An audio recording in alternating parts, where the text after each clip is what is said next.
y el clásico no decepcionó. Esperábamos un partido emocionante y vaya si lo hubo. Primera parte con intercambio de golpes, segunda donde apareció la mejor versión del Barça de Hansi Flick, quizás también la peor del Real Madrid de Ancelotti.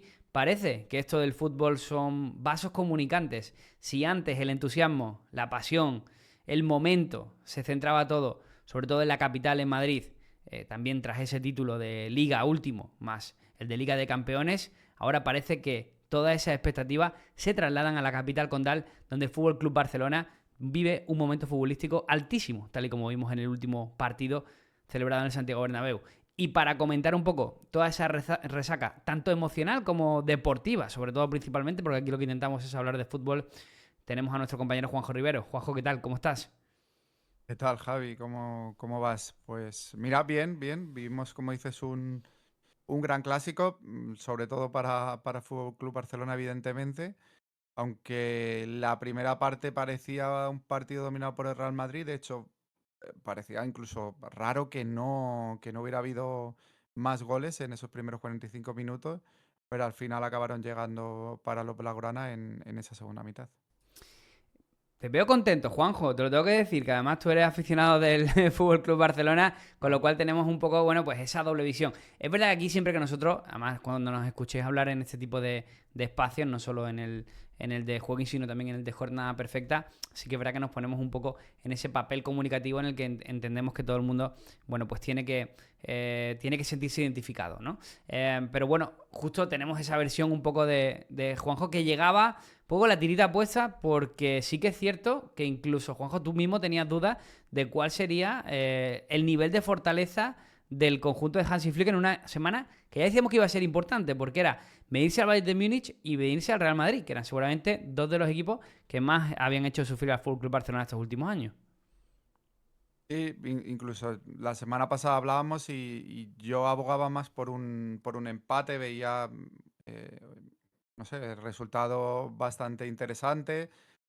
Si me oyes hablar en el descanso, probablemente pues te diría que veía cómo ganar el Madrid, pero al final el Barça pues sacó una versión en la segunda parte que bueno, es verdad que estamos viendo mucho en los últimos encuentros, muy arrolladora en ataque, también la mostró ante el Bayern de Múnich y evidentemente pues ahora mismo en la ciudad condal pues es todo alegría, emoción, pensar que puede ganarlo todo incluso, no sé, es euforia, ¿no? Creo que sería la palabra que mejor lo define. Esa es una parte que vamos a analizar más adelante, que es si el Barça ahora mismo es el principal candidato a todo, no solo en la liga, sino también en Europa. Al final, bueno, pues siempre tenemos que adaptar un poco el discurso a los momentos de forma de los equipos, y eso es una realidad palmaria, igual que, por ejemplo, recuerdo la temporada pasada cuando vimos la confección de plantilla del Fútbol Club Barcelona con esos fichajes finales a modo de sorpresa y regalo, que eran los Joaos, muchos pensábamos o decíamos que el Barça tenía la mejor plantilla de la liga. Y así lo parecía, ¿no? Y luego, pues, fijaron, ¿no? Cómo sucedieron las cosas. Pues este año un poco igual, ¿no? El Real Madrid sí que parecía tener esa mejor plantilla de la liga. Finalmente, bueno, pues al tenor de lo que estamos viendo en estos primeros meses, está teniendo problemas importantes. Vamos a ir, si te parece, un poco a lo que es el partido. Vamos a empezar por el inicio, que es la primera mitad. Una primera mitad tampoco diría de intercambio de golpes. Creo que el Barcelona sí que fue bastante fiel a su estilo, porque esa línea adelantada la ejecutó muy bien, sobre todo representada en la cantidad de veces en fuera de juego que cayó el conjunto madridista, especialmente Kylian Mbappé. Pero aún así veíamos a un Madrid bastante metido en el partido, buscando precisamente hacer daño al Barça con esa línea tirada en alto y se fue el partido a tablas, pero casi diría de milagro. También el Barça tuvo alguna, en esa primera mitad. Por eso digo la parte de intercambio de golpes. Fue una primera parte creo que bonita para el espectador neutral. Sí, bueno, a ver, yo sí que creo que estuvo mejor el Madrid, las oportunidades del Barça, bueno, sí, algún tiro y demás, pero no creo que fueran oportunidades tampoco demasiado claras. Fui bastante superior al Madrid durante muchos minutos, sobre todo al inicio, y luego creo que también en el final de esa primera parte también fue muy superior y, bueno, creo que le faltó acierto.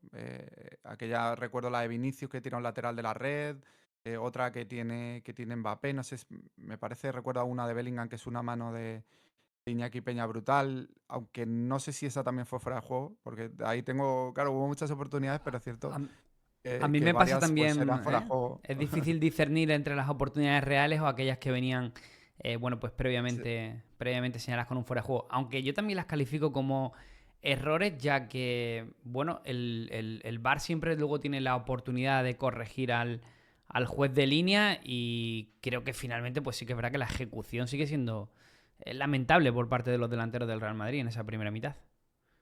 sí, sí, eso es cierto. Salvo, creo que es la que marca Mbappé. El resto fueron fallos de definición. La mayoría, algún acierto para Iñaki Peña también, pero también alguna que iba al cuerpo y que faltó definición, ¿no? Por parte de Mbappé en este caso. Y sí, es lo que digo, que la falta de acierto creo que fue lo que marcó. Para mí fue bastante superior el Real Madrid. De hecho, o sea, yo creo que todos un poco veíamos como que en algún momento va a llegar el gol del Real Madrid, ¿no? Y al final pues cambió todo en la segunda parte, como ya sabemos.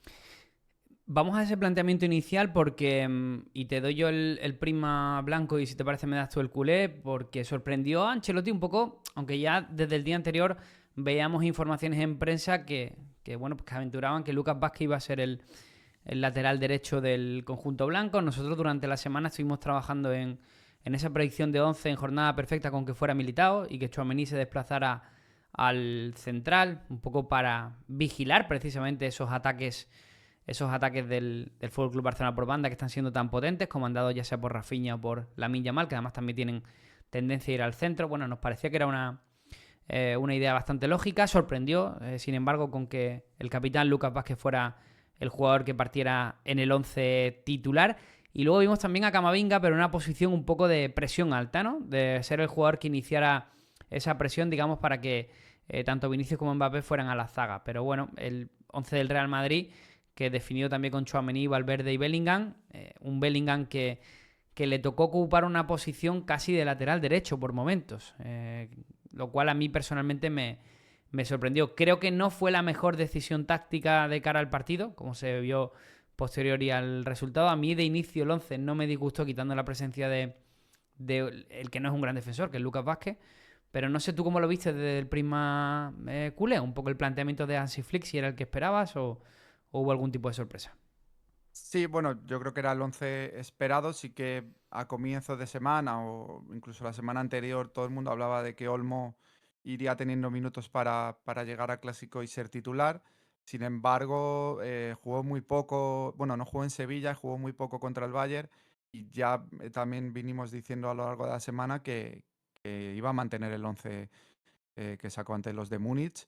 Y así fue, ¿no? Con Fermín para hacer esa presión alta.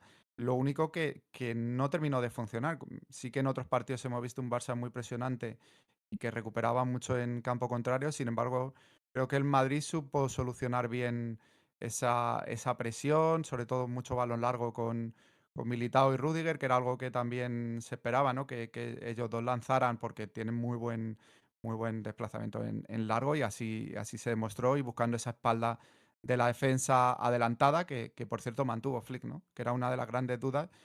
Creo que lo llegamos a comentar en el anterior podcast, a ver si iba a retrasar un poco tanto contra el Bayern como contra el Real Madrid porque parecía muy arriesgado.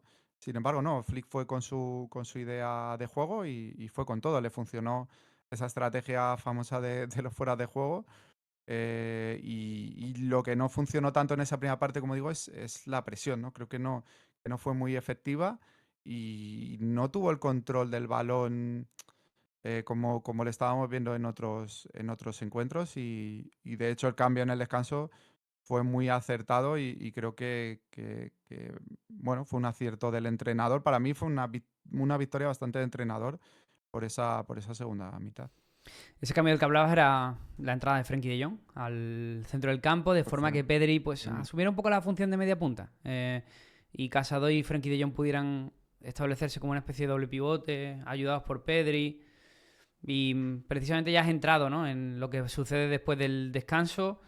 Bueno, para mí, sí que es verdad, narrando un poco lo que es la sucesión de acontecimientos, tenemos dos primeros goles del Fútbol Club Barcelona, ese 0-2. El primero, bueno, pues un error dramático de los centrales del Real Madrid. Militao y Rüdiger acuden a la presión fuera de sitio.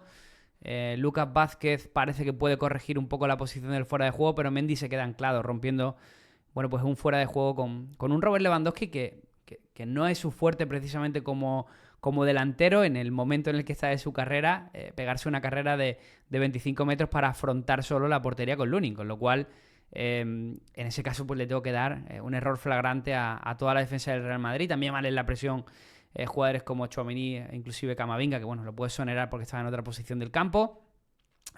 Y luego el 2-0, el 0-2, mejor dicho, llega para mí como un noqueo mental, ¿no? Del propio... No entiendo muy bien la jugada, una jugada donde prácticamente Balde asume campo a través sin que ningún defensor pues le hiciera frente. No termino de localizar en la jugada a un Lucas Vázquez que acaba llegando prácticamente al área muy tarde. Y luego también un Militao de nuevo fuera de sitio, ¿no? Para el remate de Lewandowski. Y ahí sí que es verdad que da la sensación de que el Real Madrid de nuevo tácticamente pues se había descolocado. El tercer y cuarto gol yo creo que hay que entenderlos también como fruto de un Real Madrid que ya estaba totalmente arriba para intentar buscar al menos ese 1-2 que le acercara en el marcador. Y de hecho fue 0-4 como podría haber sido 0-5 o 0-6. O sea, realmente en ese momento de partido roto, si Lewandowski, por ejemplo, llega a estar un poquito más acertado en alguna de las ocasiones, pues hubiéramos visto algún gol más, ¿no? ¿Qué te quedas tú con el Fútbol Club Barcelona en ese momento? Porque sí que es verdad que yo lo he relatado un poco desde el Prima Blanco, donde apunto a errores individuales de juego por parte del esquema. Ahora iremos a consecuencias y a otros señalados, entre comillas. Pero ¿cómo lo viviste tú desde el lado culé? Bueno, yo lo que vi es que ese cambio de Frenkie de Jong pues modifica el partido como estaba planteado. El Barça empieza a tener un dominio y una tranquilidad con la pelota, creo, no sé, o una mayor superioridad en el centro del campo, a pesar de que por número era lo mismo, pero claro, Fermín pues estaba más alocado quizás en la presión y no tanto a la hora de jugar la pelota, cosa que sí hizo Pedri, ¿no? Que aunque estuviera a media punta, pues al final apoyaba mucho en esa salida de balón y se notó, y por eso decía también la victoria de entrenador, el trabajo que hay en la defensa, ¿no? Se notó que en la defensa del Barça, que juega también una defensa muy adelantada, más incluso que Real Madrid, cómo perfectamente suelen estar alineados los cuatro defensores, y en el Real Madrid pues todo lo contrario, ¿no? Y fue el mundo al revés, que Lewandowski ganó la espalda a la defensa y esa carrera que comentas, ¿no? Más allá también luego del segundo gol. A partir de ahí creo que el Barça dominó totalmente el partido. Me sorprendió muchísimo que con 0-2 en el Santiago Bernabéu, Flick quita a Casado, es el pivote, por así decirlo, aunque él tampoco es pivote como tal, pero está jugando como más pivote defensivo y está robando mucha pelota. ¿Y entró Lo Olmo, puede ser? quita, ¿Dani Olmo? mete a Dani Olmo por Casado y Porque juega con un doble pivote huele Pedri de Jong sangre, porque y huele Olmo media sangre. punta. Ya, pero Ah, huele sangre. De hecho, a mí me dio mucho sí, sí. miedo la entrada de Olmo porque es un jugador que en esa franja de tres cuartos va muy bien. Tanto por su capacidad para conectar con los atacantes, como luego también el disparo que tiene Olmo cuando está cerca del área. Y yo ya ahí fui cuando dije... De hecho, hablabas de esa victoria de entrenador de Flick, que para mí te la compro al 100%, no te pongo ningún pero. Pero le tengo que añadir otra. Derrota de entrenador de Ancelotti, ¿eh? O sea, hablas tú de ese cambio de Frenkie de Jong, no hay ningún tipo de reacción por parte del técnico italiano a cualquier tipo de circunstancia en el campo. Es más, y ya vamos a nombres concretos en el Real Madrid, iremos un poco evaluando, ¿no? Tanto tú me vas dando también tu opinión y yo te voy tomando y vamos saltando de un lado a otro. A ver, al final, un resultado como un 0-4 en un clásico te invita a quemar la casa y empezando por el tejado, ¿no? Y que se arrase todo de atrás, lo de abajo, ¿no? Pero bueno, realmente nosotros desde el punto de vista analítico tenemos que hablar de la situación. Del otro día del partido del Real Madrid no puedes destacar a ningún jugador. No creo que haya nadie que se salve del partido. Sí, que hay... Yo esa tesis del 0-0 y la primera parte, donde el Madrid fue superior y tal, y donde si llega a estar un poco más afortunado y tal, pues se hubiera puesto por delante del marcador, te la puedo comprar, pero realmente creo que el análisis global no se tiene que hacer bajo esa premisa, ¿no? Porque esos son... Es como si me dices que si el Barça las 3 4 que tuvo, que eran claves, la hubiera fallado. Pues no sé, entonces no podemos hablar en el terreno de la especulación, tenemos que hablar de lo que ha sucedido. Y a partir de ahí por ahí un nombre muy señalado, que es el de Kylian Mbappé. Yo creo que Mbappé es el... Probablemente si el Real Madrid tiene 10 problemas es el 8 o el 9 en el orden, seguramente. Pero sí que es verdad que el otro día me dio la sensación de que está... tiene ansiedad, me da la sensación. O sea, está ansioso por el gol. No es normal que la cantidad de ocasiones que tuviera, porque hablamos de las de fuera de juego. Pero es que hay 3 claras que no están fuera de juego, que está solo ante Iñaki Peña y no define. Y hombre, podemos dudar del esquema, del momento que tiene Mbappé, de cuál es su situación, pero de lo que no se puede dudar de Mbappé es de su capacidad para definición, porque definir ante un portero se hace igual en cualquier liga, en cualquier mundial, en Champions, eso da igual. Entonces realmente creo que hay que apelar a algo más. Es uno de los señalados, es uno de los nombres clave, pero para mí, como digo, es el octavo o noveno problema de la lista de 10 que saca el Real Madrid el otro día. Para mí el problema también es que nosotros estemos especulando durante toda la semana, sobre todo después del partido del Dortmund, la primera parte que perpetra Lucas Vázquez con 2 fallos individuales que condenan al Madrid y que deja 0-2 al Dortmund, que todo el mundo viera que contar con Lucas Vázquez de titular es un peligro y que el único que no viera esas circunstancias fuera Carlo Ancelotti. Que dentro de su búsqueda de soluciones, ninguna ha sido encontrar una solución para el lateral derecho. Se te ha lesionado Carvajal para el próximo año y veremos cuándo puedes contar con Carvajal y en qué condiciones. Tienes que buscar una solución y tienes que hacerlo en la plantilla. Nos vamos al otro lado, en el otro vestuario, donde está un Hansi Flick que si tiene que meter a Gerard Martín lo pone. O sea, es un lateral derecho.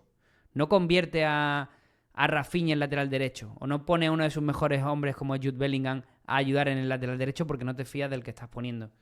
Entonces creo que ahí encontramos otro de las causas. Y acabo ya por no extenderme demasiado. Podremos hablar mucho más porque hay más claves y además intentaremos tocar algunas antes de pasar al siguiente espacio. Hay un problema de dirección deportiva, pero sobre todo hay un problema también de contar con jugadores que tu técnico no va a potenciar nunca. ¿Qué jugadores están potenciados bajo el mando de Carlo Ancelotti? Al menos en este año, ¿eh? O sea, no quiero ser oportunista de un entrenador que viene a ganar Liga y Liga de Campeones. O sea, realmente, y hemos de ser honestos con que Ancelotti ha hecho muchas cosas muy bien. Pero ¿qué jugadores están potenciados este año bajo el ala de Ancelotti? Muy pocos que estén ofreciendo una mejor versión. Y es más, si todo tu búsqueda de soluciones pasan por escudarte en Luka Modric para tener más la pelota, estás dejando fuera la opción de contar con jugadores como Arda Güler y como Endrick, que son patrimonio de tu equipo. Me refiero, si el otro día ves que Mbappé no está teniendo el día, sé que es muy jodido quitar a Mbappé en un partido como eso porque no está teniendo su día. Porque no le... Prueba a Endrick. ¿Qué pasa? Que a Endrick lo matas el día del Lille. Lo has matado completamente. El día del Lille decides que no vas a contar más con él en el presente. Entonces, toda tu potencial de... Es más, un cambio... Si Flick mete a Frenkie de Jong, yo en ese momento quito un centrocampista y pongo a Endrick y juego con un 4-3-3. O sea, Endrick va a ser el que va a pelearse con los centrales y Vinicius y Mbappé van a ser los que van a poder atacar a esa línea en posiciones en las que ya no van a estar en fuera de juego. No lo sé, probar algo diferente. Pero no, se escuda un poco en lo que él sabe. Y hemos hablado de Endrick, como podríamos hablar también de Arda Güler. Todo ha sido escudarse en contar con Luka Modric. Y creo que por ahí, pues bueno, hay una falta, un déficit de trabajo importante. Sí, yo no entiendo algunos casos, por ejemplo, Guller, que lo venía haciendo bastante bien a inicio de temporada, fue titular en algún partido. Y yo pensaba que iba a tener bastantes minutos, también venía de hacer una Eurocopa a un nivel altísimo. Y no sé, me sorprendió, sí. Y luego al final saca Brahim, oye, que también Brahim es muy bueno. De hecho, a mí la salida de Brahim en la segunda mitad era algo que esperaba y me daba cierto temor porque creo que es un jugador que te puede cambiar un partido.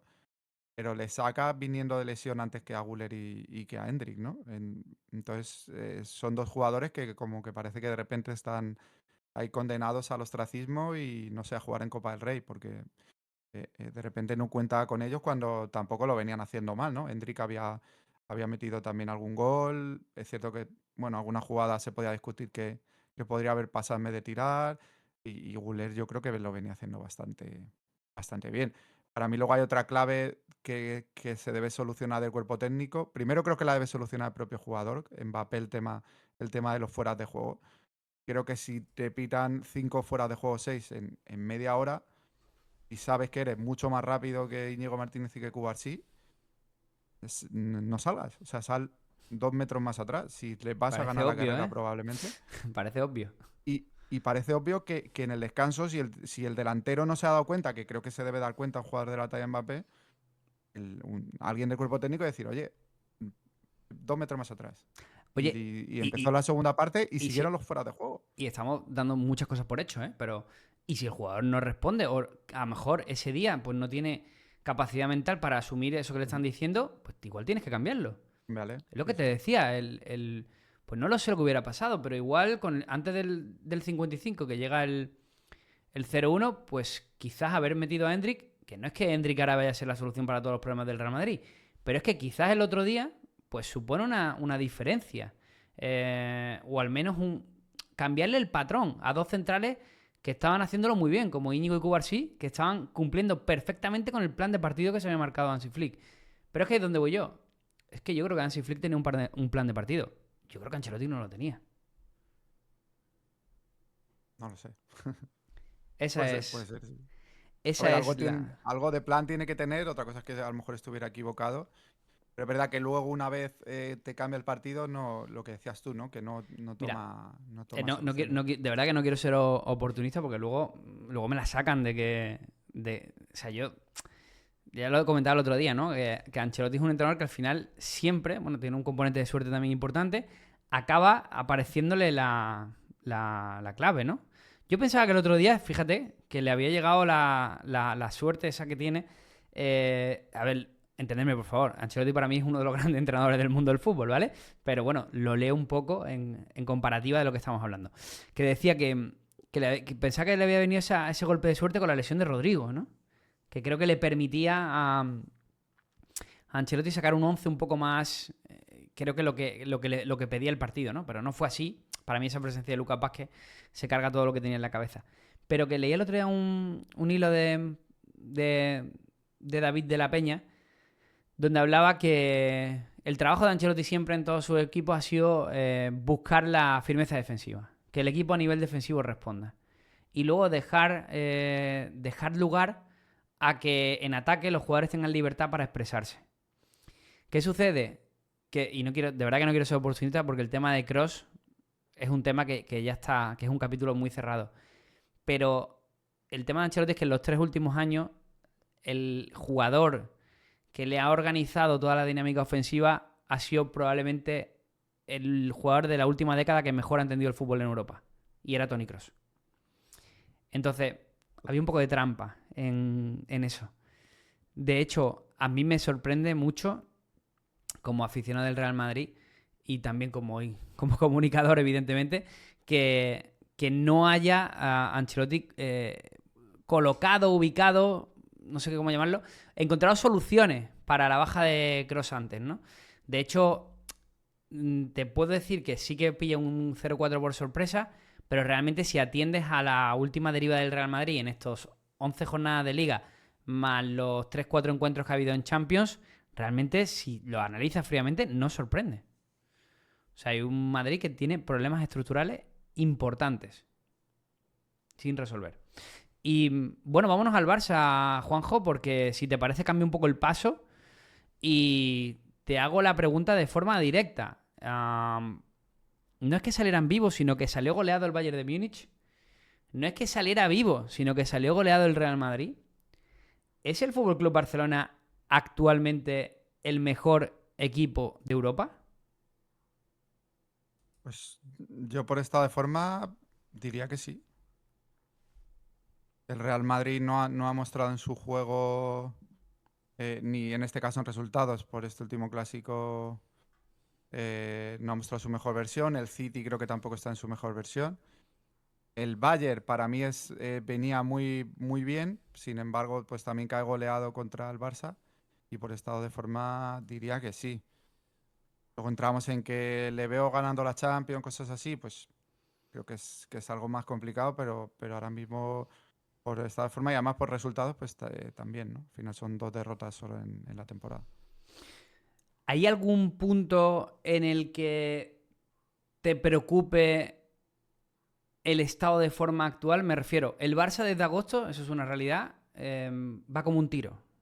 Pero desde agosto va como un tiro. O sea, no ha bajado en ningún momento el ritmo físico. No recuerdo muchos equipos que empezando así en agosto hayan estado igual en marzo. ¿Es algo que te parezca preocupante? ¿Crees que también está establecido dentro del plan de Flick, que es un entrenador que a nivel de clubes su relación es muy cortoplacista? De hecho, su gran temporada, la temporada del COVID, que es una temporada rarísima porque si recuerdas, durante 4 meses se para todo el fútbol y en Alemania las restricciones acaban antes, con lo cual el Bayern empieza a trabajar mucho antes que el resto.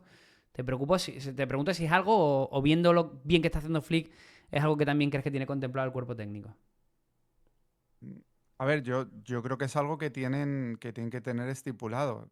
Ellos sabían que contaban con pocos jugadores al comienzo de temporada, ¿no? O de más alto nivel y que iban a ir recuperando a lo largo del año, pues futbolistas, ¿no? Como Frenkie de Jong, como Gavi, como Fermín, como dentro de poco Araujo. A ver, sí que me da miedo que lleguen fundidos a abril, o sea, que en marzo, abril, que es donde te juegan las castañas, sobre todo en Champions, lleguen muchos jugadores demasiado agotados y que empiece a haber lesiones, ¿no? Rafinha, ya lo hemos visto que en otras temporadas se ha lesionado, tenemos el tema de Pedri, que hay que ver qué ocurre, que si se va a lesionar o no. Entonces, por ahí creo que es donde pueden llegar los problemas.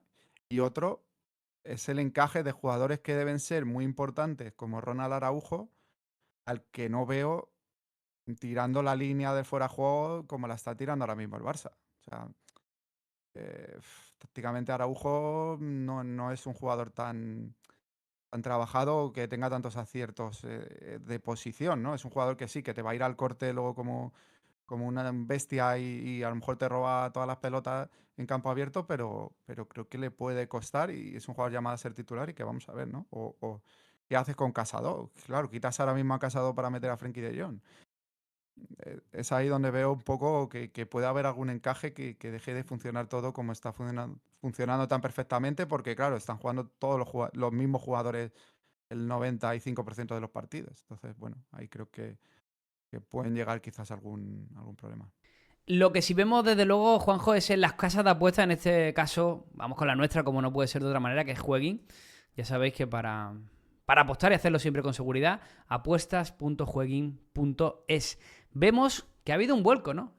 Bueno, grabábamos este mismo vídeo, nada, hace un par de meses con nuestro compañero Antonio García. En aquel caso, la cuota que peor, entre comillas, se pagaba o que tenía una cuota más baja era el Real Madrid. Ha habido un vuelco. Ahora es el FC Barcelona. Con 1,80 el Real Madrid ha subido un poquito. Lo tenemos a 2 euros. Son 6 puntos de diferencia en la clasificación. Juanjo, que te dicen un poco estos pronósticos de Jueguín.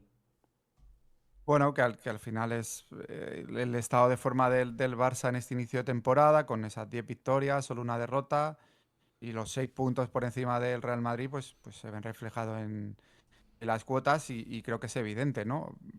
Es que ahora mismo, a pesar de que por plantilla el Madrid pueda tener mejor equipo y que viene de ganar la temporada pasada con mucha suficiencia, pues ahora mismo no, las sensaciones son totalmente la contraria, ¿no? Y el Barça parece un equipo muy afianzado en esa primera posición y entiendo que sea el favorito ahora mismo para llevarse la liga. A mí realmente me lo parece. O sea, si me preguntas hace una semana, a lo mejor seguía diciendo que el favorito es el Madrid, pero creo que ahora mismo es el Barça. Sí que es verdad que hay una cosa a la que nosotros siempre atendemos, no solo para los que sabéis que venimos del mundo fantasy, sino del fútbol en general, y es que siempre redactamos nuestro discurso a la situación, ¿no? Pero es algo perfectamente normal y cambiante. La situación con respecto al inicio de temporada era un Barça candidato con un nuevo proyecto, un proyecto que no atendía fichajes por la situación económica que vive el club y que finalmente, bueno, pues prácticamente el fichaje de banderilla es Hansi Flick y a ello se une Dani Olmo y también bueno, pues una suerte de jugadores que hasta ahora pues no habían tenido mucho protagonismo en primera división, caso por ejemplo de Marc Casado o incluso del propio Íñigo Martínez que estuvo en la rampa de salida durante bastante tiempo. O sea, realmente, bueno, pues hablábamos de un proyecto un proyecto low cost, ¿no? Casi por así decirlo, y que empezaba de cero. Y a ello venía, pues, en este caso hablábamos de un Real Madrid campeón de Liga y Champions, al que había que sumarle la baja de Kroos, sí, pero también, bueno, pues la llegada de Kylian Mbappé. Era perfectamente lógico el pronóstico que hacíamos. Dicho lo cual, he de decir, Juanjo, que en ese último episodio, cuando se habló de cuotas, lo que hablamos sobre todo fue de una cuota magnífica al Atlético de Madrid. El Atlético de Madrid, Juanjo, si hablamos de esa ventaja, que son 2 partidos más golaveraje, serían ya casi 3 partidos del Fútbol Club Barcelona con respecto al Real Madrid, son 6 puntos, chicos. Pero es que el Atlético de Madrid está a 10 puntos del Fútbol Club Barcelona. Nada, yo ahora mismo la veo una ventaja insalvable. Por sensaciones también, ¿no? Repito esa palabra, pero el Atlético de Madrid está mostrando que esos fichajes que hizo, una inversión muy importante que ha hecho esta temporada, pues no están funcionando, ¿no? También ha tenido la mala suerte como una lesión o ese golpe que tuvo Lenormand, ¿no? Que vamos a ver cuándo regresa. Creo que es una de las bajas más notorias para el Atlético de Madrid, porque para mí es el mejor defensa que tiene. Pues eso, no veo al Atleti compitiendo esta liga, aunque a inicio de temporada yo le veía incluso por delante del Barça en cuanto a plantilla y pensaba que iba a estar más al nivel de Madrid y Barça toda la temporada. Creo que ahora mismo no lo está y es demasiada la diferencia. Y ya no solo tiene que mejorar mucho el Atlético de Madrid, que solo lleva 5 victorias en 11 partidos, sino que tiene que empeorar mucho el Barça también y el Madrid, ¿no? Que todavía pues, tiene una distancia también importante con los blancos. Hay Así que un... bueno, Sí, hay una propuesta, dentro de esta de la landing de Jueguin que encontramos segmentada la liga y con esos pronósticos de temporada, pues hay una gamificación, una apuesta, un pronóstico que está bastante chulo, que es apostar por el campeón sin contar a Barça y Real Madrid. O sea, sería elegir al tercero, ¿no? Por así decirlo. ¿Quién sería el equipo que estaría por detrás de Fútbol Club Barcelona y Real Madrid? Que entendemos todos que ya sea de primero y segundo primero, pues van a ocupar esas posiciones. Claro, la cuota que peor se paga, y la vemos por aquí, o la cuota más baja, mejor dicho, es la del Atlético de Madrid a 1,50, que parecería la obvia.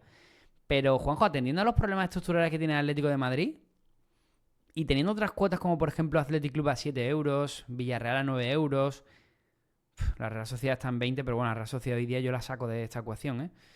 No sé si hay alguna que te llame la atención o incluso si te parecería, más que yéndonos a esa cuota de campeones donde te vemos a Real Madrid y Barça con cierto riesgo y con cuotas más inferiores, no sé si te parecería un coste de oportunidad elegir algún tercero que no fuera el Atlético.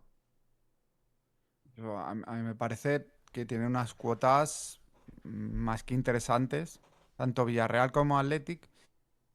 Bueno, es cierto que si el Athletic no gana hoy está todavía lejos y sobre todo me sorprende la del Villarreal, o sea, la diferencia creo que es abismal, e incluso es más alta y se paga en este caso más o se ve menos probable, ¿no? Por tanto, que ocurra que el Villarreal quede por encima del Athletic y ahora mismo yo creo que el Villarreal para mí sí que es favorito a entrar en Champions y creo que le puede pelear al Atlético de Madrid.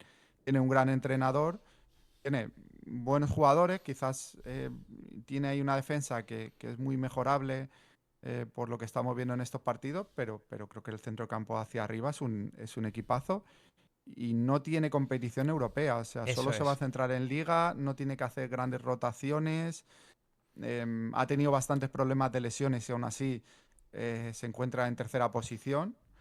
No sé, me parece muy elevada la cuota y creo que el coste de oportunidad en este caso es interesante. Y veo muchísima diferencia con el Atlético de Madrid en cuota y no tanto en nivel de juego. A 28 de octubre. A lo mejor en febrero cambio de opinión y te digo, no, pues el Atleti ha mejorado y se está viendo ya que la plantilla y los fichajes que ha hecho están funcionando y va a ser tercero. Pero ahora mismo en octubre creo que no sé, las sensaciones me dicen otra cosa. Estoy muy de acuerdo Es verdad que somos fruto de las sensaciones, pero creo que lo que puede hacer que el Villarreal siga una racha bastante regular es el tema de Europa. Creo que eso va a condicionar mucho, creo que tiene una plantilla muy interesante, lo estamos viendo. Tiene que recuperar también además jugadores como bien decía. Y creo que lo que puede llevarle a estar por encima de los dos clubes rojiblancos, sobre todo, ¿no? Es precisamente Europa. Aunque cuidado con el Atlético de Madrid, ¿no? Que es un equipo también muy de segundas vueltas. Parece que cuando tiene ya todo bastante complicado, pues es cuando se conecta. Incluso cuando pierde la posibilidad de Europa, es cuando se conecta. Y tampoco le está yendo al Atlético de Madrid muy bien en Europa. Cuidado con esta nueva Champions, aunque yo creo que entraría casi seguro en ese play-in y que podría luchar sus opciones de estar en las eliminatorias. Pero bueno, seguiremos comentando, pero te compro, lo del tema del Villarreal. Y ahora, Juanjo, si te parece bien, nos vamos a cambiar de turno porque nos vamos a ir a Sorar. Y es que, bueno, vamos a hacer nuestro clásico vídeo de cuando en cuando, que es hablando de lesionados, ¿no? Como siempre, hablando de lesionados que jueguen en la liga, cartas interesantes que vuelven a estar disponibles para competir. De hecho, algunos tenemos que incluso han vuelto este fin de semana y que siguen manteniendo unos precios magníficos. Así que, nada, tira millas y voy enseñando un poco lo que nos vayas contando. Sí, pues empezamos si quieres con dos futbolistas que ya han vuelto este fin de semana a tener algunos minutos ¿Vale? y que yo les veo ya titulares en la próxima semana. Comenzamos por Ayoce. Creo que el Canario, bueno, está a un nivel tremendo esta temporada. Volvió de esa lesión, volvió a ser suplente y volvió a marcar, ¿no? Que creo que es algo que ya ha hecho tanto saliendo desde el banquillo como estando en el once titular. Está muy acertado. Le ha sentado muy bien ese cambio de Betis a Villarreal, aunque ya en el Betis pues también había mostrado el gran jugador que es. De hecho, acabó en la selección, ¿no? Como todos sabemos. Y bueno, el Canario que evidentemente por esa lesión bajó bastante de precio, llegó a rozar casi los 30 euros en su precio y ahora está más o menos por la mitad, ¿no? Está por unos 15 euros, máximo 20 le vamos a poder fichar, tanto la carta in season y bueno, algo menos pues esas cartas clásicas. Me parece, bueno, de hecho es que es uno de los delanteros que mejor está puntuando en Sorar esta temporada, así que Y va muy en la creo que es línea, un buen Juanjo, momento. de eso que comentabas antes, ¿no? Del Villarreal. De ese Villarreal que esperamos que en Liga Sí, sea determinante. Es más, un combo sí, ofensivo a sí, Jose Baena, cuidado, ¿no? sí, totalmente.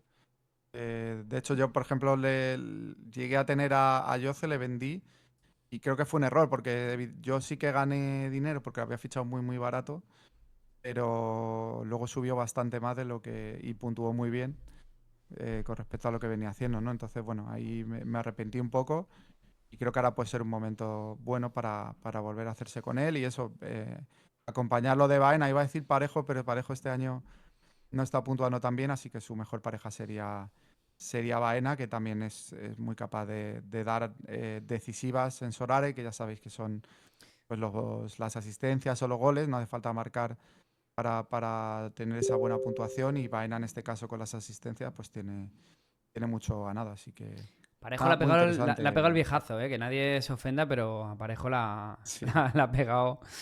Le ha pegado el viejazo. Aunque bueno, para ponerlo en Rivals y utilizar la táctica tiki-taka sigue valiendo, ¿eh? Ahí no hay es problema. interesante. Voy con el siguiente Habría que nombre. decir que tengo su carta, pero bueno, vamos a ver. Bien, bueno, a ver, Juanjo, todo el que te conoce sabe que probablemente tenga no sé cuántas tienes Tengo ya a en la todos, ¿no? galería. Tiene como 300, ¿no? Fácil, ¿no? Creo. Por ahí, sí, Por ahí. más, pero bueno, sí, por Más, ahí. madre mía. Yo pensaba que había exagerado. Vamos con la siguiente. Pues el otro es Daily Blind, que, bueno, a pesar de que el Girona no está haciendo una temporada como la anterior y está pasando por muchos problemas, pues Blind está puntuando muy bien, ha puntuado muy bien en ese inicio de temporada. Ahora ha regresado ya de lesión y va a ser fundamental. Primero, porque ya lo era antes y segundo, porque pues tampoco tiene más, ¿no? Tantas bajas que está sufriendo el equipo de Mitchell, pues evidentemente que Blin va a ser un jugador fundamental para las próximas jornadas, tanto en Liga como en Champions. Bueno, poco que decir, un precio bastante económico, también yo creo más o menos la mitad de lo que venía costando, de hecho, incluso más de la mitad porque Blin se ha llegado a vender por más de 20 euros la carta de temporada, carta in season, y Sí. ahora pues, la encontramos eso por Ah, 10 es euros 8, menos, la 8, Classic 10, ¿no? por 5. O La sea Classic que está creo que es un regalada, ¿eh? precio La justo. Classic estoy viendo Classic aquí por 3 euritos. y la in-season 8-10. A mí Así. Blin me gusta porque en estadísticas no es normal, la verdad. No. Es un tío Tiene que... partidos de all round de más de 30, más de 40, eso te hace que tenga medias por encima de los 60-70 puntos, ¿no? Tiene un 65 en los últimos 15 partidos. Evidentemente no cuenta para la media a los que se ha perdido, pero quiere decir que en ese inicio de temporada pues venía puntuando muy Es bien. más, para mí tengo bastante claro cuál es el tier hoy día de defensas en la liga. Koundé número 1. Para mí defensa número 1 en su horario, no hay ningún tipo de duda. Luego tenemos ese tier 2 donde podríamos ubicar a algún jugador tipo Militao, por ejemplo, en ese segundo escalón. Y luego tenemos un tercer escalón, ¿vale? Hablo de jugadores de calidad, para alinear en tu equipo. Donde, por ejemplo, yo postulé muy fuerte por Vivian a principio de temporada y no me ha dejado mal, la verdad. Y el otro jugador por el que postulaba bastante fuerte era por Daley Blind. Es verdad que este fin de semana al que he comprado ha sido a Miguel Gutiérrez, porque también me parece, sobre todo con Miguel Gutiérrez me estoy quedando por una cuestión, y es que nunca rota, o sea, y eso creo que es algo importante. Y ya le vimos, esta última jornada hizo 100 puntos en la anterior, antes de Las Palmas. Es un jugador que creo que además en temas decisivos mola. Pero no hay tanta diferencia entre Blind y Miguel Gutiérrez, es más, salen al mismo precio y lo único sería ya ese pensamiento a futuro. Pero creo que ese pensamiento a futuro hoy día en Sorar, viendo cómo está cambiando todo el gameplay, no tampoco tiene que ser una cosa que tengamos que tener demasiado en cuenta. Te voy a llevar la contraria en una cosa y es que Koundé ha pegado un bajoncillo en Sorar, no está ¿Sí? puntuando tan bien como la Ya. temporada pasada, que donde era top 1 para mí indiscutible. Y el que está ahora mismo para mí en ese top 1 es Íñigo Martínez. Tiene un 73 en los últimos 5 partidos y un 60 en los últimos 15. El nivel de puntuación de Íñigo, que el otro día incluso da hasta una asistencia, está siendo altísimo en Sorar, ¿eh? Es A que ver, lo está digo muy. porque tengo a ambos, tanto a Koundé como Pues a Íñigo, he de decir y que voy a con está Íñigo. muy bien Íñigo Martínez, que hay que decirlo, pero para mí este año Koundé está impresionante. O sea, no sé cómo puede puntuar peor que el año pasado, Sí, porque a sí, nivel de juego creo que está mejor. a Vale, mí me vamos con sorprende otro, también. Sí, con otro nombre. Que no hemos liado aquí con. Tenemos a sí, Yoce, tenemos a Dali Blim. Vamos con el siguiente. el siguiente es uno que en teoría ya empezó a entrenar y bueno, perdón, no. Antes tengo a otro que también jugó minutos, que ya lo hemos nombrado antes, que es Brahim Díaz. Vale, Me iba a ir a otro, pero claro, Brahim ya jugó, estaría en este pack mi de paisano. Ayoce y Blind. Pienso que Brahim va a tener bastante importancia en el Madrid en los próximos encuentros, sobre todo estas 2-3 semanitas que estarán sin Rodrigo. Va a ser esa pieza. Bueno, puede jugar en diferentes posiciones, pero puede hacer las veces de tercer delantero.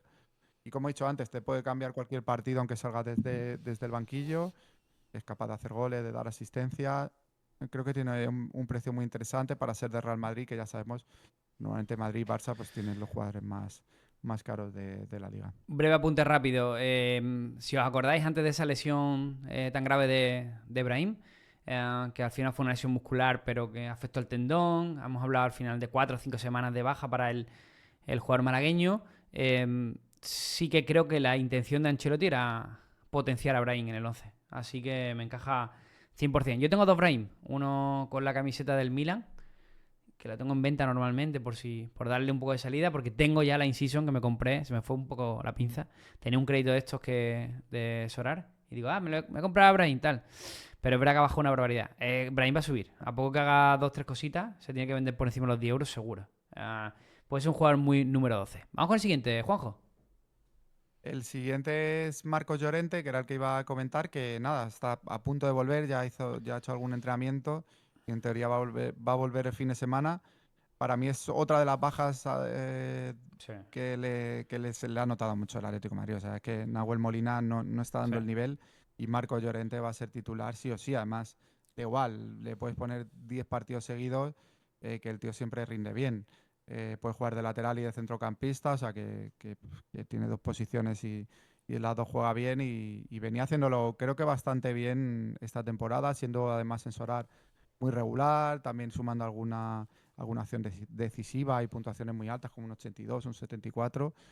Así que bueno, es un jugador que me gusta mucho y creo que está muy bien y debería subir de valor y también, bueno, si, ya no solo para especular, sino para quedártelo y que te puede funcionar bastante bien para Hay una, completar un hay equipo. una relación de doble mitad entre la Classic y la In-Season, más o menos. Pero hombre, yo creo que si tenéis proyecto In-Season y os falta algún tipo de centrocampista, jugador alternativo, como bien dice Juanjo, Marcos Llorente puede ser un fichaje muy interesante. Sobre todo Mm, porque yo creo que el Atlético, aunque esté hoy día, lo hemos analizado, ¿no? A 10 puntos del Barça, esa lucha por lo que debería ser la situación del Atlético, que es intentar aspirar al título de Liga, yo creo que el Atlético va a mejorar, está condenado a mejorar, o sea, es que no puede ir mm, no puede ir no puede ir a peor. más para abajo, no. Siguiente jugador. Nada, con este acabamos ya, es un poco más a largo plazo, se espera su vuelta a finales de noviembre en teoría y es Gio Lo Celso.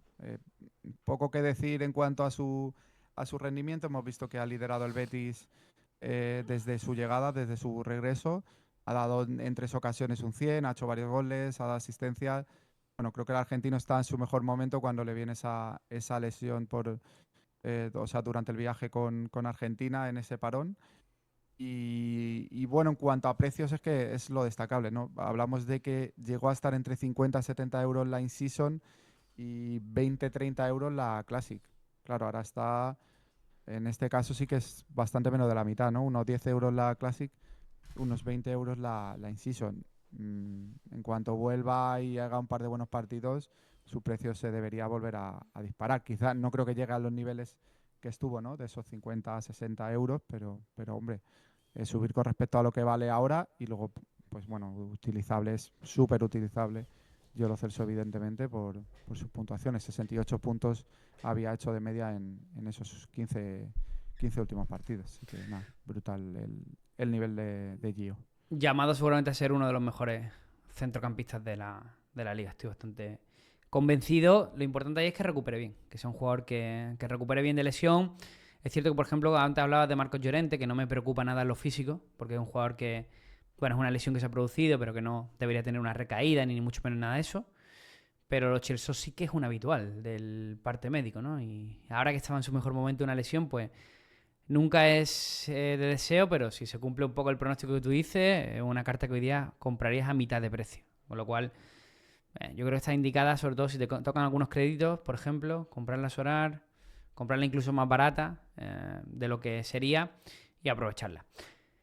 Juanjo, esto es todo. En cuanto a Joaquín en general, hemos hablado largo y tendido de ese clásico, no podía ser de otra manera. También tenemos hoy, precisamente esta semana, el Balón de Oro, pero por tema de agenda, pues que prácticamente no nos da tiempo a tocarlo, ya lo haremos en otra ocasión. Nada, como siempre, darte las gracias por compartir este ratito con nosotros y nos vemos la semana que viene. Nada, gracias a ti por invitarme y nada, pues como siempre mando un abrazo a todos los oyentes. Un abrazo a nuestros oyentes, nos vemos ya la semana que viene. Un abrazo, Juanjo, chao. Chao, chao.